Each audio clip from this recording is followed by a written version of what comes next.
Добрый вечер, шановные телегледачи. Мы рады зноў сустрэцца з вами ў тэлекавярні «Вячэрні Віцебск». Так, усім добрый вечар, вітаю тебе таксама. Прывітанне, Іван. Ну, сёння у нас зноў курсы па гісторыі Віцебска. Так, працягваем тую ж самую тэму, таму што, юбілей можна святкаваць не адзін дзень.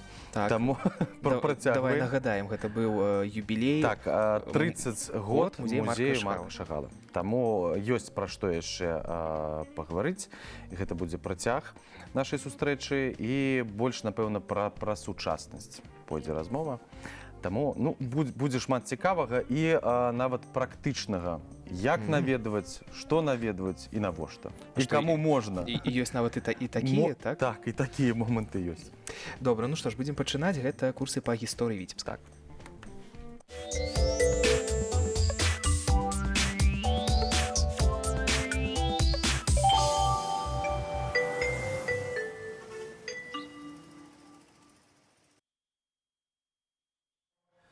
Ну што ж, нашу сустрэчу зноў працягвае Ірына Воранова, дырэктар музея Марка Шагала, і старшы навуковы супрацоўнік музея Алена Ге. Добрый вечар. Добрый вечар. У мінулы раз мы шмат пра што размаўлялі, але не паспелі крыху пра такія моманты, як супрацоўніцтва з унучкамі. Хацелі спыніцца больш грунтоўна і распавесці пра гэта, таму што, ўсё ж цікава, гэта нашчадкі нашага земляка, але часу не хапіла, як заўжды. Увогуле, калі размаўляць пра музейную справу з музейшчыкамі, то часу заўсёды будзе не хапаць. Вось, таму што кожны музейшчык пра сваю працу можа размаўляць доўга, цікава. І не гадзінамі, а днямі, калі не спыніць. Вось, тое, што тычыцца супрацоўніцтва з унучкамі, а унучак у нас дзве. Самая актыўная з іх гэта Мэрет Мэйер. Яна віцэ-прэзідэнт Шагалаўскага камітэта, таго самага камітэта, які сочыць за аўтарскімі правамі на імя Марка Шагала і на яго творчасць. Вось, другая унучка гэта Белла Мэйер. Вось, яна цікавіцца час ад часу нейкімі пытаннямі, але не так актыўна. Не так актыўна, да, так яна адгукаецца звычайна на лісты, на нейкія пытанні агульныя, вось, але больш цесны кантакт у нас ўвесь час адбываецца менавіта з Мэрет. Вось. А наколькі часта, вы неяк, не ведаю, лістуецеся, можаце там у месенджерах? У месенджерах. Хутчэй, гэта все, да. Гэта электронная пошта, хутчэй за ўсё. Вось, адгукаецца на вельмі быстра. Тое, што тычыцца пытанняў аўтарскага права, гэта бывае звычайна на працягу 10-15 хвілін. Вось, нават у той час, калі ў яе адпачынак ці вакацыі, вось, напрыклад, 25 снежня камітэт, як і ўсе еўрапейскія структуры ўходзяць на калядныя канікулы. Вось, і так здарылася, што мы то ли віншавалі з Новым годам, да, вось 25, ці высылалі нейкія фоты з паштоўкі з Віцебскам, з домам-музеем, такія зімнія навагоднія. Вось, і адразу з яе мэйла прыходзіць, што, прабачце, мы ў адпачынку там да нейкага студзеня, будзем адказваць пазней, але праз хвілін 15 прыходзіць ужо з яе асабістага месенджера адказ, што яна праглядзела ўсё роўна і адказала. Вось, да, тое, што тычыцца аўтарскага права, гэта 10 хвілін, вось, праверана не адзін раз. Звычайна, пытанні, якія ўзнікаюць з нашага боку, гэта факты парушэнняў, вось такіх, якія мы заўважаем на тэрыторыі Беларусі, таму што музей лічыць сваім доўгам ўсё ж такі інфармаваць такіх найбольш злосных, скажем так, дзе парушальніках, да, калі яўна. А вот што такое злоснае парушэнне, каб зараз усе зразумелі, што так рабіць нельга? Вось я, напрыклад, хачу на сваёй, я не ведаю, што кашулю, зрабіць нейкі. Гэта будзе парушэнне ці не будзе?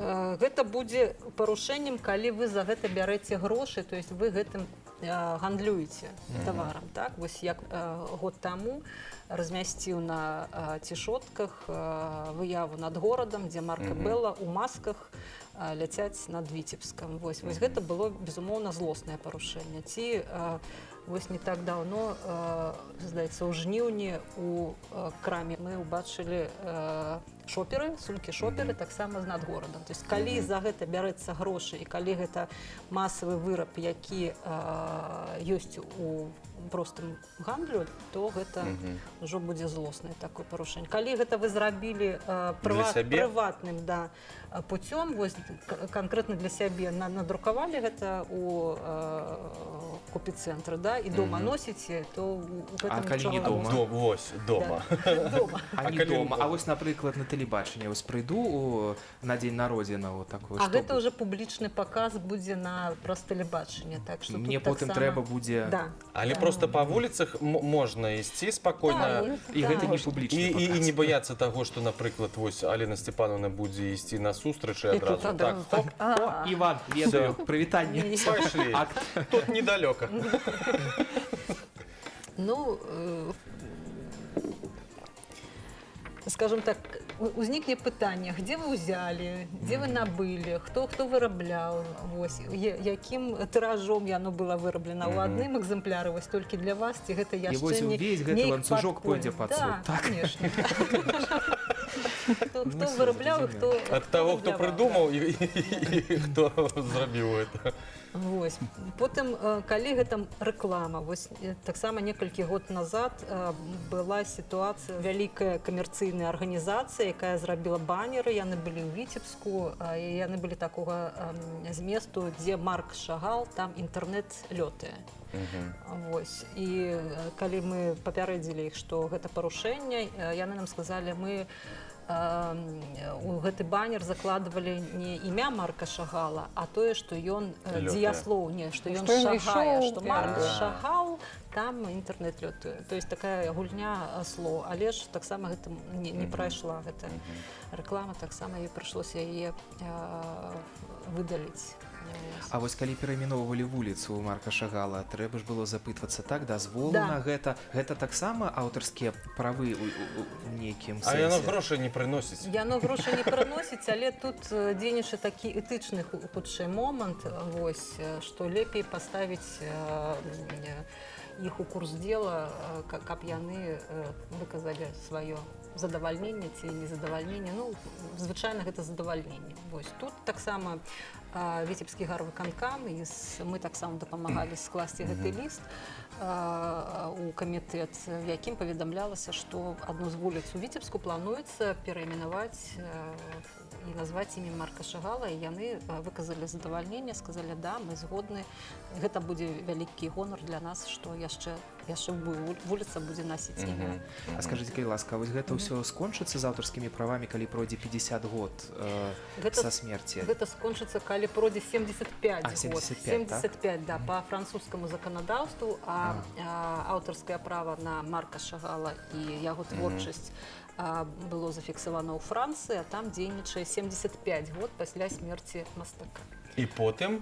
Ну, магчыма гэта неяк працягнуць? Гэта немагчыма працягнуць, таму што рэчы, творчасць з'яўляецца, скажем так, агульнадаступнай, ужо паказанай грамадству, так, вось, і захоўваецца толькі права падпісваць у абавязковым парадку, што гэты твор належыць Марку Шагалу, але ўжо ніякіх адлічэнняў грашовых яно прыносіць не будзе нашчадкам. І хто заўгодна можа на гэтым ужо зарабляць грошы? Ну, хутчэй за ўсё так, так жа, як цукеркі Моцарт і ўсё астатняе. А вось такія камітэты, пра якія зараз мы кажам, якія сочаць за ўсім, якія кантралююць таксама і вашу працу ў гэтым сэнсе, яны ж існуюць не вакол імя кожнага мастака. Гэта нейкая такая адзіная з'ява, ці ёсць яшчэ нейкія аналагі ў свеце, калі вось нават ствараецца такі камітэт, каб адсочваць аўтарскія правы свайго, не ведаю, кармільца, па-першае. Гэта не адзінкавая сітуацыя, наколькі з тымі імёнамі, з якімі сутыкаўся наш музей непасрэдна, гэта тычыцца і Пабло Пікаса, і Фернана Леже, здаецца, так? І Міро, і Джакаметці, і вось Вламінка, так? Марыса Вламінка, не так даўно, да. Ну, не 40 Памёр быць у не гэтым больш, спіску. чым за 75 год. Вось, увогуле пытанне аб аўтарскім праве вось Алена Степановна кажа, што першыню гэта было зафіксавана. Ну, вось у Францыі, ну, што датычыцца Францыі, таму што Марк Шагал гэта на тэрыторыі Францыі зрабілася. Такі быў акт, які называўся «Депо легаль». Ён быў прыняты яшчэ за каралём Франсуа I. І ясна, што ён удакладняецца. Ну, хаця б стагоддзя. Ну, так, крыху арыентавацца. Мы настолькі дасведчаныя. Прыкладна Ваня ўжо 16 гугліць. стагоддзя. 16-м. Ваня не гуглі, 16 стагоддзя. Вось, а такое масавае распаўсюджванне, так, яно пачалося з прыняцця так званай Бернскай канвенцыі, якая была прынята ў 1887 годзе, якраз у год нараджэння Марка Шагала. Вось, і гэтая Бернская канвенцыя аб ахове правоў літаратурных і мастацкіх. Вось, яна была перагледжана ў 1967 і вось з таго часу, 1967 года, тая актуальная рэдакцыя, яна на сённяшні дзень актуальна для ўсіх стран, якія да яе далучаюцца. Беларусь далучылася ў 1992 годзе. Вось, і гэта значыць, што мы павінны з тымі странамі заканадаўствам тых стран, дзе былі зафіксаваны аўтарскія правы, лічыцца, вось, калі выкарыстоўваем гэтыя творы у сваёй рабоце. Ну, глядзіце, мы зараз так, можа, запужалі крыху людзей, так, але я ўсё ж такі, у мяне ёсць яшчэ пытанні па аўтарскім праве, канкрэтныя сітуацыі. Але спачатку хацелася б пачуць, што будзе, вось, ну, калі ўсё ж такі парушылі, якая адказнасць за гэта, а потым ужо будзем разбіраць... Ці можна ўсё ж такі парушыць? Не, давайте спачатку, што за парушэнне, а потым... І калі будуць прыклады, не будзем называць імёны, каб нікому не было за гэта крыўнае, ні крамы, так. Вось прыклады такія, эфемерныя. Спачатку, што можа быць? Адміністрацыйная адказнасць. Ну, яна фінансавая. І, напэўна, нармальная такая, даволі значная. Справа ў тым, што па беларускаму заканадаўству першае, што калі ёсць такая заява ў нашу міліцыю, да, што ёсць парушэнне аўтарскага права у канкрэтнай гандлёвай кропцы, да, яны павінны ў першую чаргу із'яць гэты тавар, які з парушэннем аўтарскага права да поўнага разбіральніцтва, з продажу. Ён канфіскуецца, вось, ну а потым ідзе адміністратыўная працэдура. Ну, гэта такая глобальная, гэта, напрыклад, крамы. Нарабіў магніцікаў. Стаю на Суворова. На Славянскім базары. І па 1000 ў дзень. Каму, калі ласка. Стаю, да, вось, стаю з магнітикамі. Ну, вось толькі так, вось, толькі... Зноў, просто... Да, просто вызываецца міліцыя, якая канфіскуе тавар да разбіральніцтва і потым адміністратыўная адказнасць. Так, я мастак, я раблю рэпрадукцыі, і таксама на Славянскім базары, на вернісажы, вось, тое самае, відаць. Ну, тое самае, да. Добра, больш вось такія прыклады.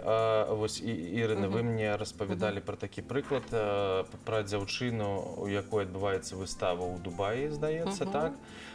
Яна натхнілася вельмі Шагалам, і зараз, я так разумею, ёсць пытанні. Ну, скажем так, камітэт праінфармаваны, і мы чакаем развіцця сабыцій. Гэта, хутчэй за ўсё, будзе нейкі... Але што яна выкарыстала? У чым там праблема? Яна выкарыстала работу Марка Шагала «Я і вёска». Вось, і... скажем так. Это такі фотокалаж яна зрабіла. Рэпрадукцыя працы, і яна амаль што, не то што маленькі фрагмент, а амаль што суцэльная рэпрадукцыя, і толькі адзін фрагмент заменены вось там выявай фотокалажа нейкага чалавека ў грыме там. Ну, зараз ідзе разбіральніцтва. Да, я думаю, што будзе нейкая нота з боку Камітэта. да, Мгм. да, таму што камітэт пастаўлены ўжо. Мгм. Добра, глядзіце, неяк праводзілі у нас, Ваня, памятаеш, быў... Меня сейчас нельзя показывать, потому что я гуглю картинку. Я А. деревня. Пробачьте. Меня нельзя тому так не сделать. Ваня в деревні, да. Так. Памятаєш, рэкорд, здаецца, хацелі зрабіць там 1000 вершаў пра Віцебск, так? Ну, Ну, нешта было група тут там колькі была, год, да, колькі год я год пам'ятаю. таму. Вось, напрыклад, умоўна, я паэт. Ну, як можна без Шагала абысціся творчай натуры? Як Сіманович. Узгадаў, вось, Я з Віцебска, дзе Шагал.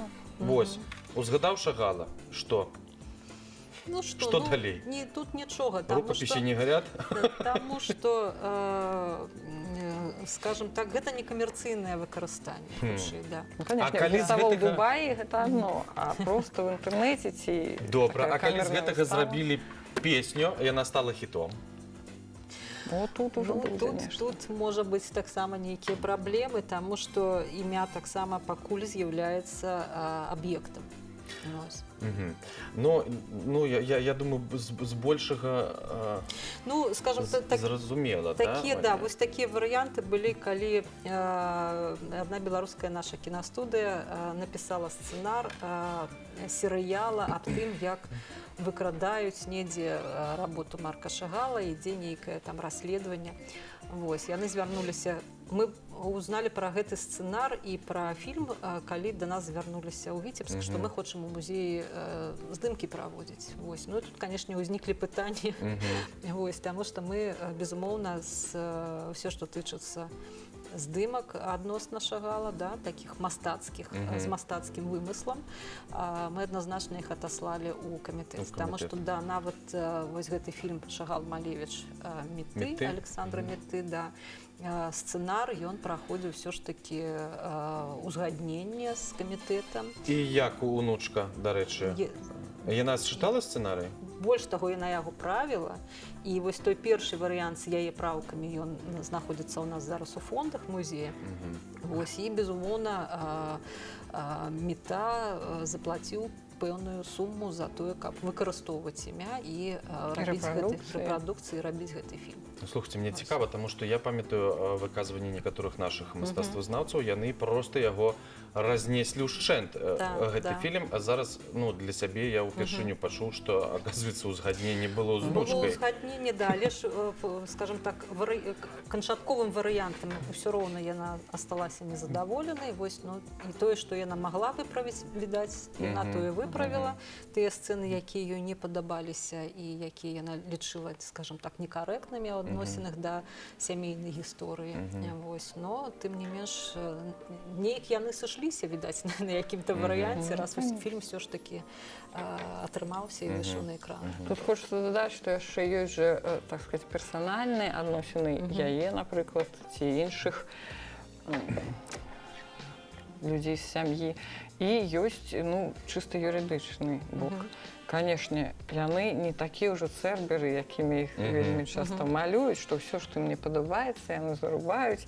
Не, ну, але маюць права на гэта. Маюць, аднак яны ўсё ж такі трымаюцца вельмі так нейтральна, і яны не свае персанальныя густы навязваюць. І можа і не падабацца.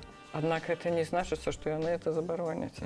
Яны проста могуць забараніць такое, што ўжо, ну, перабольшвае нейкія этычныя нормы, напрыклад, у тым же вымысле мастацкам. Таму што ў Шагал Малевіч там многа мастацкага вымысла, і там збольшага это ўсё вымысел. Аднак, ну, гэта больш-менш этычна з юрыдычнага боку. У мяне зараз нечаканае пытанне да Вані. Што я ўжо? Пакуль што нічога, наколькі я ведаю. Вось, мне проста цікава, як ты ставішся да тых, хто спрабуе абысці аўтарскае права. Вось, ну, як, мы ўсё ж такі жывем у, ну, цывілізаваным свеце, ну, і мая думка такая, што калі існуе аўтарскае права, то яго ўсё ж такі, ну, трэба не... Ну, я не ведаю, як наконт музыкі, да, але зараз там музыкі часта самі выкладаюць у вольны доступ, усё гэта свабодна. Але калі ёсць вось такі камітэт, ці можна абыходзіць гэта? Мне цікава твоё меркаванне. Давай так, наша з табой праца таксама гэта частка творчасці. І калі тыя рэчы, якія мы нават з табой, з нашымі калегамі ствараем, калі хтосьці будзе іх набываць нават нейкім пірацкім способам, мы не зможам зарабляць з табой грошай, ты не зможаш кушаць. Нагадваю. З гэтым трэба штосьці рабіць. Таму, канешне, я ўсё ж такі за тое, каб усё было вось у такім цывільным варыянце. Але ёсць людзі, якія нават самі творцы, якія ставяцца да парушэння сваіх правоў, ну, неяк так вольна, яны дазваляюць і дазваляюць. Ім хапае таго, што яны зарабляюць, ім хапае, так, ім хапае грошай нават з рэкламы, з нейкіх супрацоўніцтваў іншых, але яны гэта дазваляюць. Ну вось. Таму вось такія... Правильно ўсё сказаў? Малайчынка, пагадзіліся. Мне проста цікава, таму што я не аднойчы чуў таксама такія версіі, там, ну, нешта ў афармленні зрабіць у шагалаўскім стылі, і, тыпу, нармальна ўсё. Ну, можна проста там, хай будзе там скрыпач не чырвоны, не зялёны, дай хай ён будзе фіялетавы. Всё, гэта ўжо не шагал. Ну, вось такія нюансы быццам, і можна абысці, і гэта норма. Ну, для мяне абсалютна гэта не норма, калі мы кажам ўсё ж такі пра цывілізаваны свет, гэта абсалютна ніяк не сутыкаецца. Гэта ўсё роўна з'яўляецца цытаваннем, калі вобраз вельмі чётка прачытваецца з твора, нават калі ён там будзе фіялетавы ці ружовы, калі... Ружовы скрыпач.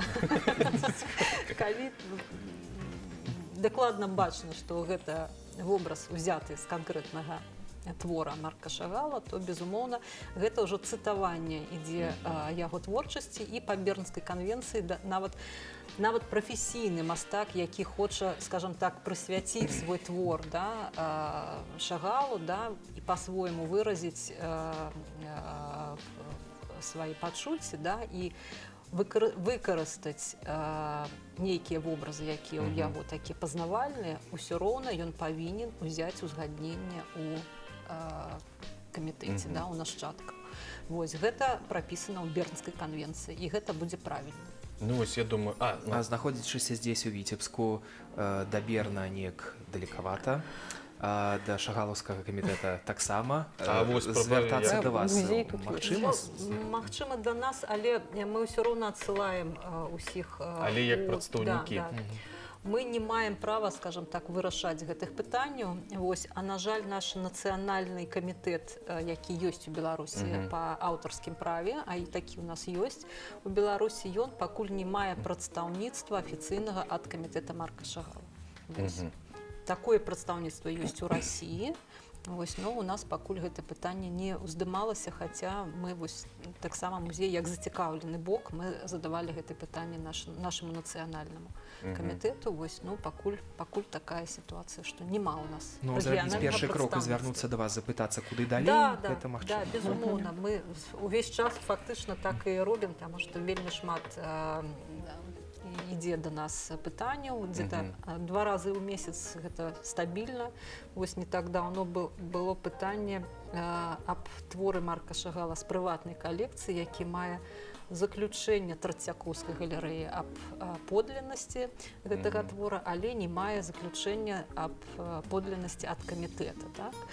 І да нас звярнуліся з просьбай дапамагчы ў атрыманні гэтага дазволу, каб працу Марка Шагала выставіць на продаж. Вы ж разумееце, што, канешне, гутарка ідзе вельмі вялікіх грошах, нават не ў расійскіх рублях. І мы са свайго боку, канешне, звярнуліся ў камітэт, і на жаль, высветлілася, што гэты твор знаходзіцца ў так званым чорным спіску з 2006 года і з'яўляецца фальшыўкай, і камітэт такі спіс вядзе. Так што... цікаво. Что такие ситуации у нас Ну, есть в нашей праце. Ну, я думаю, что за аўтарскім правам мы з большага сітуацыю патлумачылі. Зараз Алена Степановна выйдзе на арэну, таму што яшчэ адно вельмі вострае пытанне, якое стаіць. Даволі часта можна пачуць, што ў Віцебску няма арыгінальных твораў мастака. Ну, Майстра. гэта Гэта хто? цікавае Гэта пытанне. дылетанты? Гэта зайздроснікі? дылетанты, але ёсць, ну, напэўна, зайздроснікі. Таму што ёсць людзі, якія, ну, гэта выклікае пытанне, чаму яны так кажуць. І калі ясна, што чалавек упершыню прыйшоў у музей, гэта нармальна, што ён А дзе над горадам? Да, Да? Ну, где? Вельмі Чаму частае тут няма? пытанне. Дзе правда? Нейкія, што на паперках што-то, ну, Шагал, мільянер, што ён на Ну. паперках там маляваў. Вы б яшчэ сурветкі павесілі якія. Ну, гэта ёсць такое. На прынтары надрукавалі. Вось. Гэта вельмі много выказванняў, але яны таксама бываюць ад розных катэгорый наведвальнікаў. Ёсць, канешне, ад масага гэта больш, але бываюць і людзі больш ці менш датычацца яны да культуры. Аднак бываюць больш, можа, асцярожныя, не так, што вы на прынтары, а так, напрыклад, што гэта нелегальны тыраж ці нешта яшчэ. Таму што, канешне, тое, што мы маем арыгіналы Марка Шагала ў калекцыі, гэта тыражная графіка. Гэта не станковыя творы, і гэта творы, якія не ў адзіным экземпляры існуюць. І вось гэта таксама дазваляе многія такія размовы не зусім правільныя, не зусім карэктныя пра іх арыгінальнасць падымаць. Напрыклад, ёсць такія легенды у многіх людзей, я не ведаю, хто аўтар гэтых легендаў, адкуды яны пашлі, што ў друкаванай графіцы не ўвесь тыраж з'яўляецца арыгінальным. Што вось, напрыклад, 10 першых адбіткаў арыгіналы, а потым гэта ўжо не арыгіналы. Калі, напрыклад, 100 ці 500 было надрукавана, вось нехта кажа 10 першых арыгіналы, астатнія копіі. Адкуль гэтыя такія меркаванні? Ну, гэта невядома. Гэта проста нейкія легенды. На самай справе тыраж, які быў зроблены адразу з аўтарскай формы Марка Шагала, ці гэта афорт, ці гэта літаграфія, ці дрэварыт, у любой такой друкаванай тэхніцы увесь тыраж з'яўляецца арыгіналам. Гэта запісана ў каталогах. Марк Шагал, ён мае много каталогаў графікі, як, ну, кожны такі прызнаны мастак. У яго ёсць і поўны каталог графікі Крамера, ёсць каталог літаграфіі асобна Солье, і там запісана ўсё пра кожны тыраж. І колькі б там не было адбіткаў, нават калі гэта 500 адбіткаў, гэта ўсё арыгіналы. І таму вось тыя творы, якія у нас у калекцыі, яны ўсе адпавядаюць гэтым каталогам, усе правераны. Вось. І ў нашай калекцыі няма. Ва ўсякім выпадку мы не экспануем тыя аркушы графічныя, якія не адзначаны ў каталогах. Да, калі мы такі экземпляр экспануем, мы заўсёды пішам, што гэта не арыгінал. У нас ёсць некалькі такіх аркушоў у калекцыі. Вось, яны называюцца пушуары у мастацтвазнаўчым асяроддзі.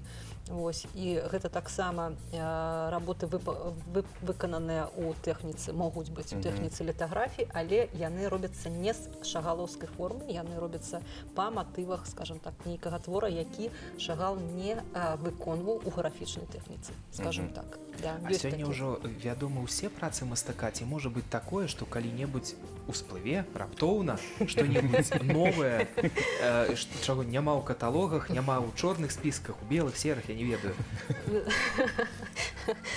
Пра тое, што ўсплывае, мы амаль кожны месяц чытаем у сваёй электроннай пошце, што мы разбіралі на паддашку ў сваёй бабулі і знайшлі работы Марка Шагала. Это Лёзнінскія пішуць?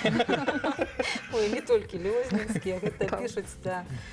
Розныя прыходзяць з розных куткоў свету. Вось, і хутчэй за ўсё не такіх знаходак ужо не павінна быць, таму што шмат год каталагізуецца ўсё, што можна было ўжо, оно ўжо вядома. нават тое, што прадавалася праз аукцыёны, да, яны адслежваюцца потым, хто калі ідзе змена ўладальніка. Вось, і таму нічога такога ўсплыць невядомага ўжо не павінна. Не павінна. Да. Толькі што ў сям'і можа Да, быць. если только у сям'і. Ну, можа быць. У іх такое можа быць, да. Так, ну што, прапаную зараз зрабіць невялічкую паузу, паглядзім якраз арт-аб'ект, і, здаецца, ён прысвечаны менавіта майстру, а потым працягнем размову.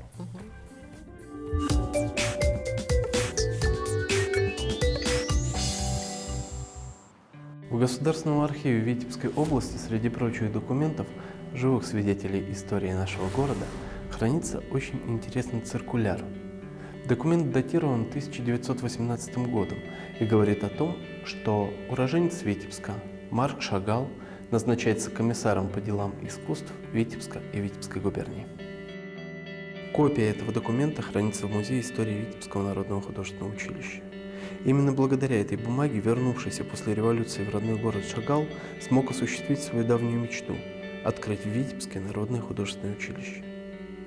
Из Витебска Шагал уезжает еще в 1907 году. Сначала в Петербург, где окончит школу Екатерины Званцевой. Одним из учителей его будет Мстислав Добужинский, которого впоследствии Шагал пригласит возглавить художественное училище. Затем продолжит свое образование в Париже. Из Франции в Витебск Шагал вернется летом 1914 года и останется в России на 8 лет. 25 июля 1915 года Шагал женится на Белле Розенфельд, после чего молодожены переберутся в Петроград, где и встретят обе революции 1917 года. Получив назначение на должность комиссара искусств родного города, помимо всего прочего дававшая художнику возможность открывать школы, устраивать лекционные занятия по искусству, организовывать выставки, Шагал вместе с семьей переезжает из Петрограда в Витебск, как ему тогда казалось, навсегда. Ближайшими своими задачами в новой должности художник видел создание в Витебске профессиональной художественной школы и музея. Однако предстоящая первая годовщина Октябрьской социалистической революции отодвинула эти планы. Витебское народное художественное училище будет открыто только в январе 1919 года.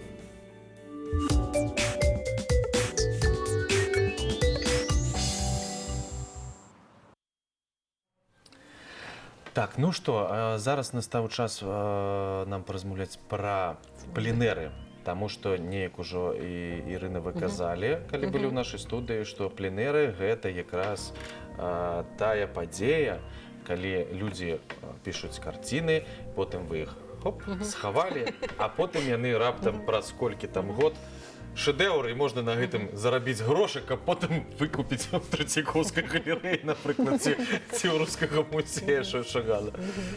И такое может остаться, да. Ни от чего не застрахованы. Ну, справа в тым, что кожны музей сам по сабе гэта такі избітае такое параўнанне, што кожны музей гэта айсберг. Вось. І тое, што ён паказвае, гэта 10, у лепшым выпадку, гэта 10% таго, што там схавана. Мы ведаем, што ўсё асноўнае, як заўжды. Як пра што кажаш, а гэта ў фондах, а гэта ў фондах. А ці можна паглядзець? Не. Всё гэта як хамячкі. Схавалі і недзе вось так, всё, і не пакажу. Ну, гэта кожны захавальнік, у кожным музеі яны ўсе аднолькавыя у гэтым. Вось. І зразумела, што музей Марка Шагала нам вельмі цяжка фарміраваць калекцыю, да, тое, што тычыцца Марка Шагала. Да. Тое, што зараз захоўваецца ў нашым музеі, вось тыя 300 арыгіналаў, да, графічных лістоў, зразумела, што папаўняць яе вельмі і вельмі цяжка. І яшчэ ў 94 годзе, то есть трэці год ад заснавання музея, узнікла такая прапанова, каб музей яшчэ і збіраў сучаснае мастацтва. Вось. і гэта было неспроста, таму што на той момант музея цэнтр сучаснага мастацтва ў Віцебску яшчэ не было. Вось гэты запавет Марка Шагала, што трэба зрабіць музей сучаснага мастацтва, які ён, собственно, і зрабіў у Віцебску, так, у 20-м годзе, так? Ну, у 19-м прынята было рашэнне. Вось, што ён не існаваў у 19-20 годзе, але потым вось быў расфарміраваны. Вось, і каб вось гэты яго запавет зноў ваплаціць у жыццё, было прынята рашэнне зрабіць шагалаўскі пленэр. Запрасіць мастакоў, як калісьці Шагал запрашаў мастакоў у Віцебск, каб яны працавалі. Так, і тады, в 94 годзе, запрасілі мастаку, каб правесці шагалаўскі пленэр, таму што часцей за ўсё тыя творы, такая традыцыя існуе не толькі ў нас у Віцебску, а ўвогуле на правядзенне пленэраў, што калі горад запрашае мастакоў да сябе, яны твораць у горадзе, то свае творы яны потым пакідаюць гораду. І гэта, трэба сказаць, адзін з самых такіх вельмі істотных спосабаў папаўнення калекцыі мастацкіх музеяў сучасным мастацтвам. Таму што мы все разумеем, што набываць мастацтва сучаснае гэта вельмі дорага, калі асабліва гаворка ідзе пра нейкія імёны, якія ўжо знаныя, так, то запрасіць і, скажем так, утрымоўваць мастакоў у горадзе некалькі дзён, але потым атрымаць ад іх некалькі твораў, гэта будзе танней, чым набываць у іх работы напраму, скажем так. Які хітры ход. Да, такі вельмі хітры ход. І вось у 94 годзе быў такі першы пленэр шагалаўскі, ён вельмі шырока праводзіўся, ён падтрымоўваўся Міністэрствам культуры, фінансаваўся, падтрымоўваўся і... Давайте мы зараз адразу просто покажем, у нас ёсць фотаздымкі, якія вы прынеслі. Яны ідуць, а мы будзем далей. Да, ён падтрымоўваўся і замежнымі прадстаўніцтвамі дыпламатычнымі ў Беларусі. Вось, недзе каля 40 мастакоў у той год, 94-й. Гэта з першага фотаздымкі? Да, гэта з першага. Каля 40 мастакоў удзельнічала. Вось у тым ліку такія вядомыя імёны, як Барыс Забораў, які вось в мінулым годзе пайшоў з жыцця, і мы ганарымся, што ў нас у калекцыі ёсць. Ёсць яго работа. Ну, гэта ўжо трэці пленэр. А з якой перыядычнасцю ён адбываецца? З якой нагоды, скажем так, калі за 30 год гэта чацвёрты?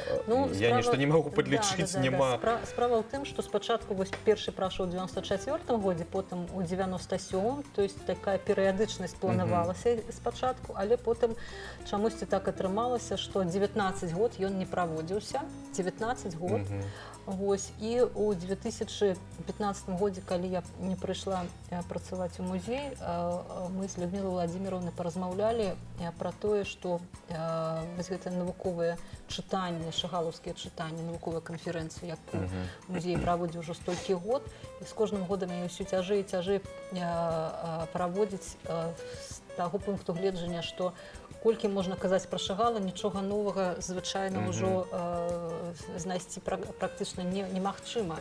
Усе архіўныя дакументы, яны ўжо больш-менш вядомы, і нічога новага кожны год распавядаць ўжо нельга. І ў 15 годзе мы прынялі рашэнне такое сумеснае, што шагалаўскія чытанні будуць біеннале праходзіць раз у 2 гады, і ў нас з'явілася такая лакуна ў 2016 годзе, і мы ўспомнілі пра пленэры, што 19 год яны не праводзіліся, а камплектаваць музей трэба сучасным мастацтвам. Не, калекцыю ўжо абнавіць. Да.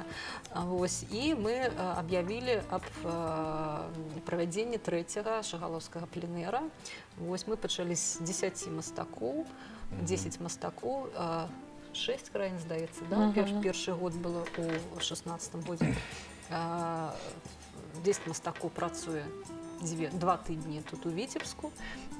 І у выніку 20 прац музей атрымлівае фонды сучаснага беларускага і замежнага мастацтва. А тэматыка ж не абавязкова шагалаўская, Не, так што не. все што заўгодна. Да, все, што загодна, ну, больш за ўсё, ну, звычайна, пленэры любяць параўноўваць з прыгатаваннем віна.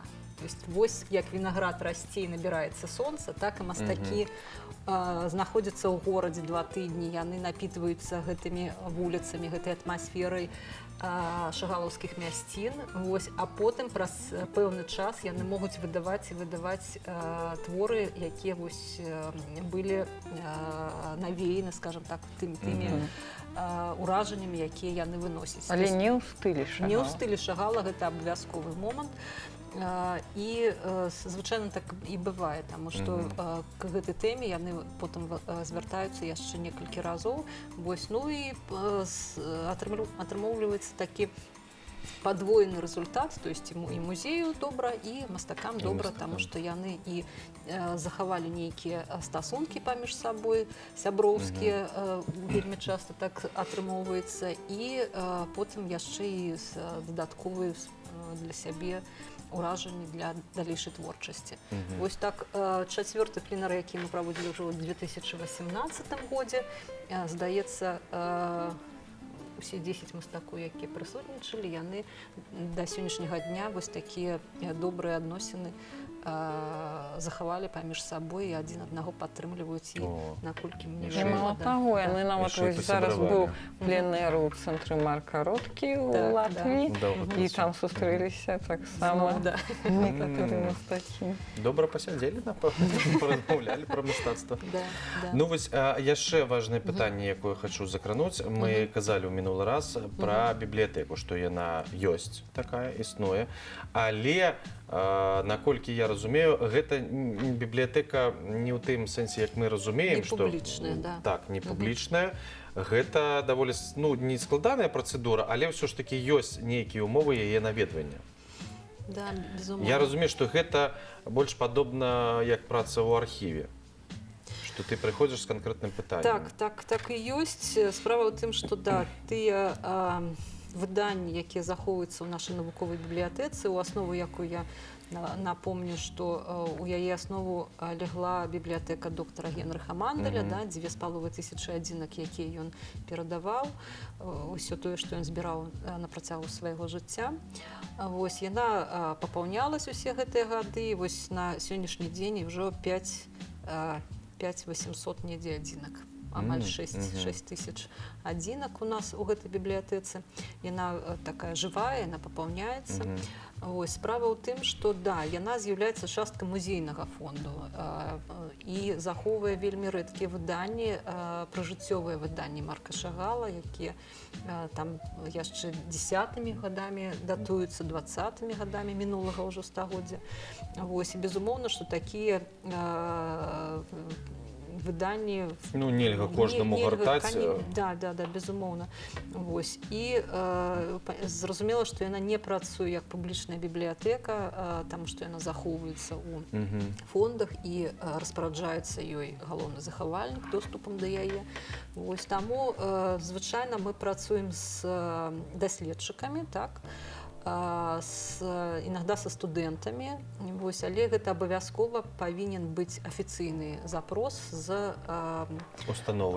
установы ці асабіста ад гэтага чалавека, дзе прапісана тэма, дзеля якой ён звяртаецца ў нашу бібліятэку, з тым, для чаго ён будзе выкарыстоўваць тыя матэрыялы, ці будзе ссылка на пры публікацыі сваіх прац, на адсылка на тое, што гэтыя выданні належаць музею. Вось. І гэта не абавязкова будзе дзень у дзень. То есть, калі чалавек звяртаецца, гэта не значыць, што ў гэты жа дзень ён і атрымае доступ, таму што трэба і падабраць адпаведную літаратуру, так, і паглядзець, ці магчыма з ёй працаваць. Вось. І таму што некаторыя выданні яшчэ утрымліваюць арыгінальныя работы Марка Шагала ўнутры, графічныя, таксама ёсць і такія выданні, да. гэта значыць, што ні на рукі, ні на вынос ты не атрымаеш такіх кніг з гэтай бібліятэкі. Только посмотреть. Да. Ну, можно сфотографовать, там, с копиями попрацаваць, ну, бываюць такія моманты. Ну там глядзіце, вось можа Алена Сцепановна, як там старшы навуковы супрацоўнік, вось чалавек прыйшоў папрацаваць, ну знайшлі літаратуру і вы там насупраць ці побач кантралюеце. Конечно, да. Ну каб Ну, там гэта, конечно. раптам, разумееце, там ну нешта надрываў старонку, Ну, ўсё, там у бывае. чалавека адразу ён і сам леў, таму што Ці- ён разумее, што Ну, ўсё што вырэзваюць. не разлічыцца ніколі. Канешне, гэта заўсёды з супрацоўнікамі. Бібліятэка фактычна гэта і кабінет вось і галоўнага захавальніка фондаў, і там яшчэ навуковы супрацоўнік, то бок нехта там будзе заўсёды. Ну, там ёсць месца. Сам на сам шагалам там не Не застанешся. застанешся, і прытым усе шафачкі ўсе зачыненыя на ключыкі, і просто так Ключыкі не атрымаеш? Да, і кніжачку, якую ты пабачыў і якая тебе спадабалася, сам не выцягнеш. Вось для яе патрэбен спецыяльны доступ, каб яе дастаць, да, і паглядзець. Добра, што пра гэта сказалі, таму што мы так сказалі просто тады, ну, што бібліятэка. Ну, слово бібліятэка. Зразу людзі думаюць, што гэта вось публічная бібліятэка. Ну, а трэба сказаць, што нават мы не можам Нават да пайти, вот я бачу, что там вось, ну, там стаіць такая, ой, такая кніга, трэба пачытаць. І я кажу галоўнай захавальніцы, ці можна, калі можна. Нават так, нават выдаецца, самі. да, Конечно. да, потому што вельмі дакладны улік гэтых рэчаў ідзе, вось, таму што, скажем так, мы павінны зберагчы іх не толькі для сябе, для свайго пакалення, але і для наступных пакаленняў. Ну добра, ну ёсць жа людзі, наведвальнікі, для якіх вы можаце адкрыць усё, усе шафы, я не ведаю, усе фонды. Ну, гэта калі ўнучка Ну прыедзе. вось, Калі напрыклад. ўнучка, так, скажем так, калі гэта ўнучка, калі гэта нашы калегі, музейшчыкі, вось, як прыязджала дырэктарка музея ў Ніцы, Ані Дапфер, яна прыязджала, здаецца, у 15-м годзе. Вось, безумоўна, яна была дапушчана ў фонды, каб паглядзець, што і як, што ў нас ёсць. Вось, гэта могуць быць нейкія такія спецыяльныя госці, якіх, скажем так, з якімі мы зацікаўлены працаваць, каб паказаць тое, што ў нас ёсць, і атрымаць тое, што нам патрэбна. Скажем так. Зацікаўлены. Да, да. Ну То вось, есть такія зразумелі. выключэнні Карацей, трэба могуць яшчэ быць, пашпарт з сабой узяць. Да, безумоўна, для Гэты бібліятэкі, запыт, да. ну, навошта, хто ты і навошта табе Да, гэта патрэбна. да. Складана. Ну, яшчэ, я так разумею, мы ўжо бліжэй да фінала, так? Так. Ваня, набліжаемся. Я ўсё ж такі хацеў звярнуцца да экскурсійнай працы, і, ну, тут больш-менш зразумела, але ў фінале хачу пачуць ўсё ж такі нейкую байку, можа, ад Алены Сцепановны, таму што, ну, няма экскурсавода, у якога няма сваіх баек, а з такім, скажем, можа, досведам і стажам, ну, вядома, што ёсць. Вось Ірына Сергеевна нагадвала, што там нешта з зорнымі наведвальнікамі падчас славянскага базару таксама цікавыя ёсць. Ну, гэта можа быць. Вось, ну, мне не даводилася працаваць з зорнымі. Гэта, ну, і слава Господь. Асаблівая катэгорыя Ну, наведвальнікаў. аднак розныя бываюць вельмі цікавыя наведвальнікі. І, ну, звычайна 3 катэгорыі наведвальнікаў ёсць музеі. Першая катэгорыя – это якія, ну, любяць мастацтва, якія ведаюць мастацтва, якія просто бываюць часта ў музеях. Гэта, ну, гэта бачна, што яны прывыклі бываць у музеях. Таксама такая падкатэгорыя з гэтай катэгорыі, якія, можа быць, не вельмі ведаюць мастацтва, але любяць і цікавяцца. Потым другая катэгорыя – гэта людзі, якія нічога не ведаюць і так гэта не разбіраюцца і вельмі былі не так уж і зацікаўлены. Аднак, калі яны ўжо пахадзілі з экскурсіяй, паразмаўлялі, паглядзелі, то ўсё. Ім стала цікава. Ну і, канешне... Яны паціху набліжаюцца да першай катэгорыі. А яны будуць потым ўсё Потым, жыццё сваё набліжацца. А ёсць такія, канешне, людзі, трэба быць чэснымі. Ну, нельга казаць, што вось мы такія, мы класныя супрацоўнікі, таму мы усіх можам прыцягнуць да мастацтва? Не можам. Ну, ёсць такія людзі, якія не будуць цікавіцца мастацтвам. Як ты там не разбіваешся? Ну, такие сурово пачынаць, а потым выходзіць і радасна мазня. Конечно, і такія будуць заўсёды, это нормально. Пікасо сказаў, калі 4% чалавека прыйшлі да мастацтва, гэта добра. Ну, і гэта правда. Ну, і казусы бываюць розныя. Бываюць такія, што, напрыклад, чалавек, ну, задае нейкія пытанні такія абсурдныя, хаця ён мог бы задаць пытанні, ну, больш сэнсам з нейкім. Вось недавно у нас была летом выстава, дзе выстаўляўся Марк Шагал і таксама яшчэ яўрэйскія мастакі з мястэчак. І адзін з мастакоў, вельмі вядомы мастак, таксама, які жыў у Францыі ў свой час, гэта быў Ісахар Рыбак. І вось, ну, вось гэта слово рыбак, рыбак людзям проста яно адразу кідалася ў вочы, і былі такія пытанні, як які ж ён мастак, калі ён рыбак. Вось гэта на было. поўным сур'ёзе. Ну, ці такое вось пытанне, а іншыя мастакі гэта хто? І думаеш, што значыцца хто? І што адказаць Ну, у гэтай сітуацыі? в якім сэнсе хто? Ёсць яшчэ мастакі, так? Ёсць. Ну, мастакі. Ну, і Конкретно разбіраешся. прозвішча. Што за іншыя мастакі? Разбіраешся з гэтым. Потым, канешне, вельмі цікава такое назіранне. Тое, што вось мы займаемся і сучасным мастацтвам, як і многія музеі, як і Нацыянальны музей Марка Шагала ў Ніцы таксама. І заўсёды тыя людзі, якія прыкідваюцца фанатамі Шагала і кажуць, мы прыехалі глядзець толькі на Шагала. Што вы так павесілі, абы каго?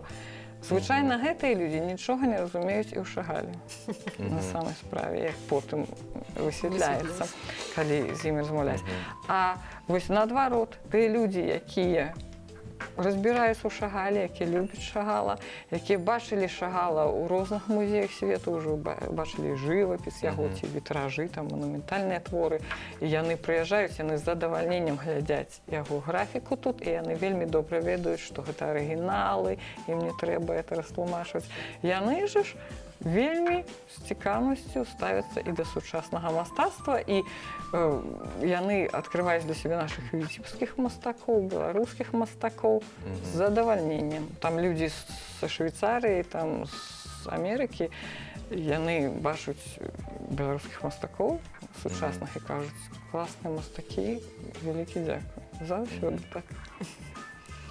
Ну, Ірына, а вам давялося павадзіць зорных? Так, напэўна, вы ж сустракалі. Ну, сустракалі, Просто Алена так сказала. Я не забыла, што яна Алену Ваенгу ў гэтым годзе вадзіла і нават не пазнала яе. Просто што я не ведала, хто гэта. Гэта казус быў для Ваенгі, а не для Алены. Што зорныя наведвальнікі, яны таксама дзеляцца на дзве катэгорыі. Адна катэгорыя – это тыя, якія паказваюць, што яны прыйшлі, да, што вы павінны іх узнаць, і вельмі абіжаюцца, калі іх не пазналі. Вось. Такія звычайна прыходзяць са світай, вельмі шумна, вось, і, канешне, наведвальнікі хутчэй за ўсё кідаюць экскурсію і прагляды, яны кідаюцца там фатаграфавацца. Гэта такі, звычайна, такі шумныя наведвальнікі. А ёсць наведвальнікі, которые робяць сціпла, да, якія робяць усё, каб іх не замецілі, не пазналі. Вось, яны звычайна набываюць ціхенька білет, нікому не афішыруюць, вось, кепку на вочы, каб іх не пазналі, да, і ідуць. А потым мы узнаем пра тое, што яны наведвалі нас, толькі ўжо з інтэрв'ю или яшчэ, да, ёсць і такое. Вось. Дзякуй за размову. Мы абмежаваны ў часе. Я думаю, што шмат чаго карыснага мы сёння даведаліся. Ну, плённай працы вам. Дзякуй. Ваня, што ў нас? У нас засталося. У нас засталася афіша, потым яшчэ будзе музычны нумар. Таму зараз мы з вами развітваемся. Сачыце за вечарнім Віцебскам, за курсамі па гісторыі, якія вось кожныя 2 тыдні стабільна вось тут у эфіры Беларусь-4. Пакуль.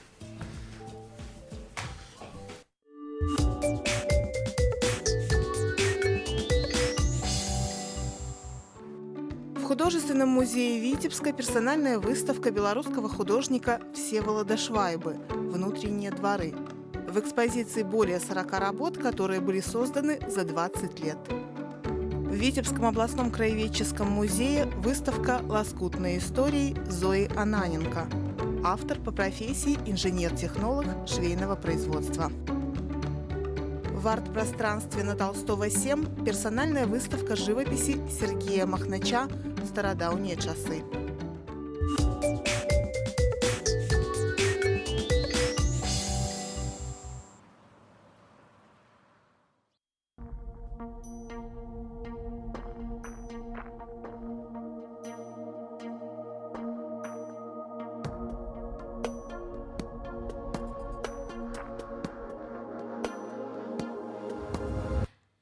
Птицы на рассвете пропели, об море, над которым летели, о горах, великанах, о диковинных странах. Мне птицы на рассвете пропели, они пропели мне о зорницах, о золотых колосьях пшеницы, о церквях с куполами, об озерах в тумане.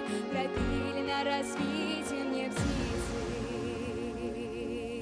мне бы птицею стать и ввысь воспарить, обняв небеса, за благом быть,